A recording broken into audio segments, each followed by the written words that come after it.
इस वीडियो में मैं आपसे बात करने जा रहा हूँ फाइनली आरएसएसबी बोर्ड द्वारा लैब टेक्नीशियन और मेडिकल लैब टेक्नीशियन दोनों भर्ती परीक्षाओं का फाइनल रिजल्ट जारी हो चुका है।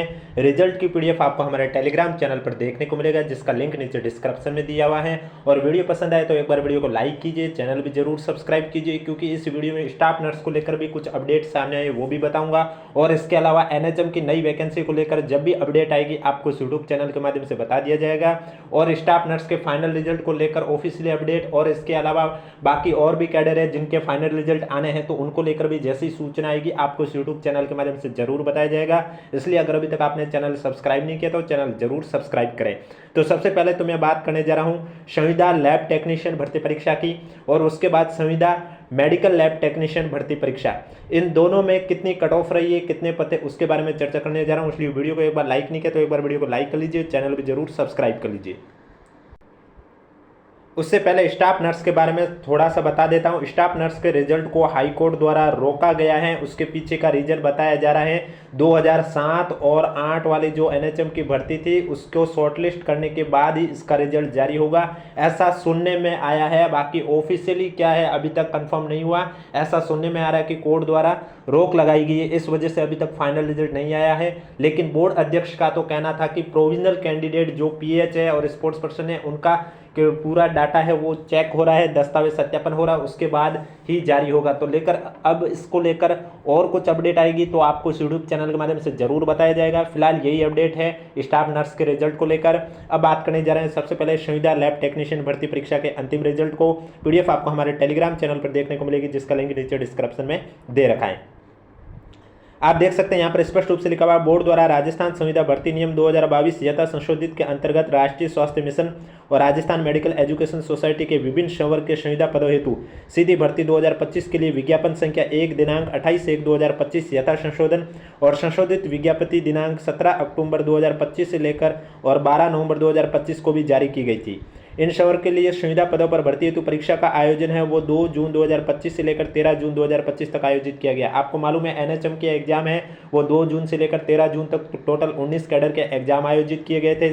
अब आगे लिखा हुआ विभिन्न संवर्ग के संविदा पदों में से संविदा लैब टेक्नीशियन के गैर अनुसूचित क्षेत्र के 304 और अनुसूचित क्षेत्र के 17, टोटल आपके 321 पदों पर परीक्षा है वो आपके परीक्षा उपरांत दिनांक 20/11/2025 को वरीयता सूची से परीक्षा परिणाम जारी करें। यानी कि इसका जो रिजल्ट है प्री डीवी का वो 20 नवंबर 2025 को जारी हुआ था।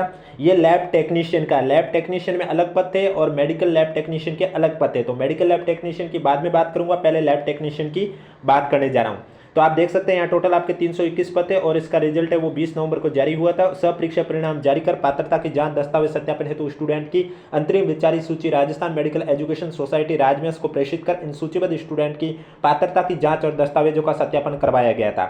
यानी कि ये जो भी कैंडिडेट प्री डीवी में नाम आया है जिनका उनका दस्तावेज सत्यापन विभाग द्वारा किया गया है, उक्त भर्ती परीक्षा में पात्रता की जांच और दस्तावेजों के सत्यापन के बाद राष्ट्रीय स्वास्थ्य मिशन से प्राप्त रिपोर्ट के आधार पर पात्र पाए गए स्टूडेंट में से श्रेणीवार और वरीयता के आधार पर नॉन टीएसपी के टोटल 304 पदों के विरुद्ध 262 और टीएसपी में 17 पदों के विरुद्ध एक स्टूडेंट का अंतिम रूप से चयन किया गया है और गैर अनुसूचित क्षेत्र में एक स्टूडेंट को प्रोविजनल रखा गया। यानी कि जो रिजल्ट है वो 304 में से 262 पदों के लिए आया नॉन टीएसपी से, और टीएसपी में 17 के विरुद्ध एक स्टूडेंट का रिजल्ट आया है और एक स्टूडेंट को नॉन टीएसपी से प्रोविजनल रखा गया है।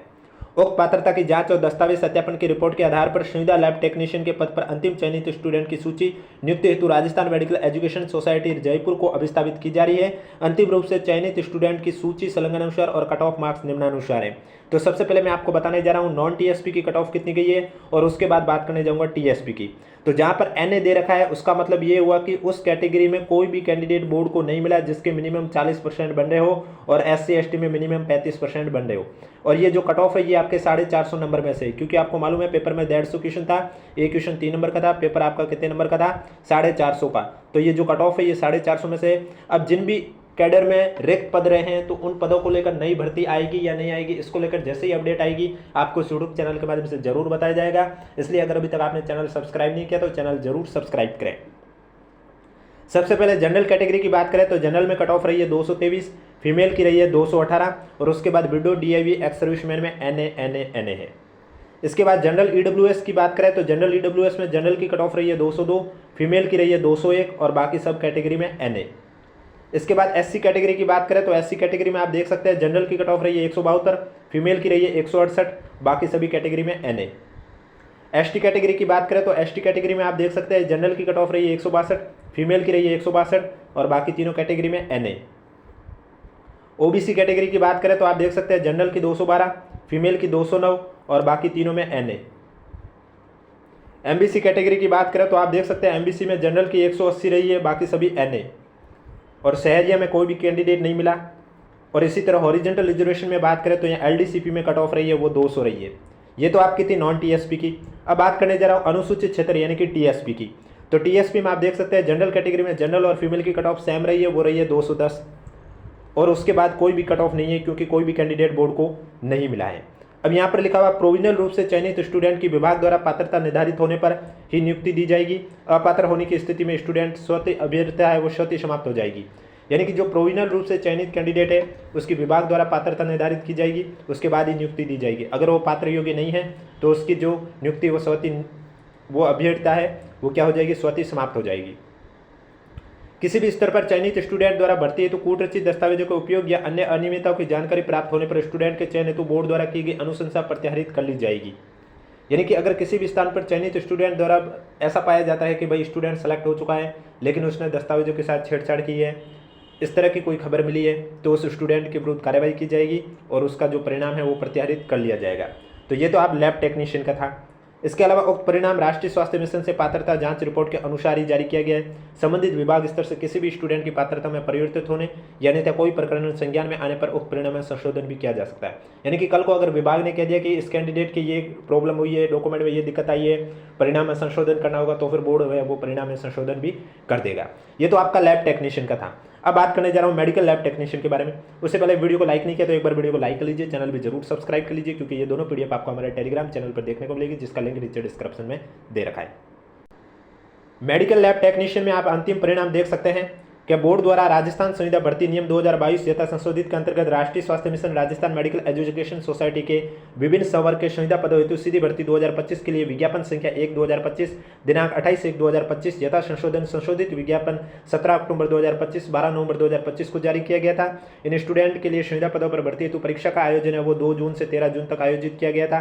यानी कि सभी 19 कैडर की बात की जा रही है। अब आगे बात की जा रही है कि विभिन्न संवर्ग के संविदा पदों में से संविदा मेडिकल लैब टेक्नीशियन के गैर अनुसूचित क्षेत्र के 426 और अनुसूचित क्षेत्र के 38 टोटल 464 पदों पर परीक्षा है। उपरांत दिनांक 20/11/2025 को वरीयता सूची सह परीक्षा परिणाम जारी कर पात्रता की जांच दस्तावेज सत्यापन हेतु स्टूडेंट की अंतरिम विचारी सूची राजस्थान मेडिकल एजुकेशन सोसाइटी राजमेस को प्रेषित कर इन सूचीबद्ध स्टूडेंट की पात्रता की जांच और दस्तावेजों का सत्यापन करवाया गया। यानी कि मेडिकल लैब टेक्नीशियन में आपके टोटल 464 पद थे, जिनमें से 426 पद है वो नॉन टीएसपी के थे और बाकी बचे जो 38 पद हैं वो आपके टीएसपी के थे। उक्त भर्ती परीक्षा में पात्रता की जांच और दस्तावेज सत्यापन के बाद राष्ट्रीय स्वास्थ्य मिशन से प्राप्त रिपोर्ट के आधार पर पात्र पाए गए स्टूडेंट में से श्रेणीवार और वरीयता के आधार पर नॉन टीएसपी में जहां 426 पद थे उसके विरुद्ध 399 कैंडिडेट मिले और टीएसपी में जहां 38 पद थे उसके विरुद्ध 10 कैंडिडेट का अंतिम रूप से चयन किया गया है।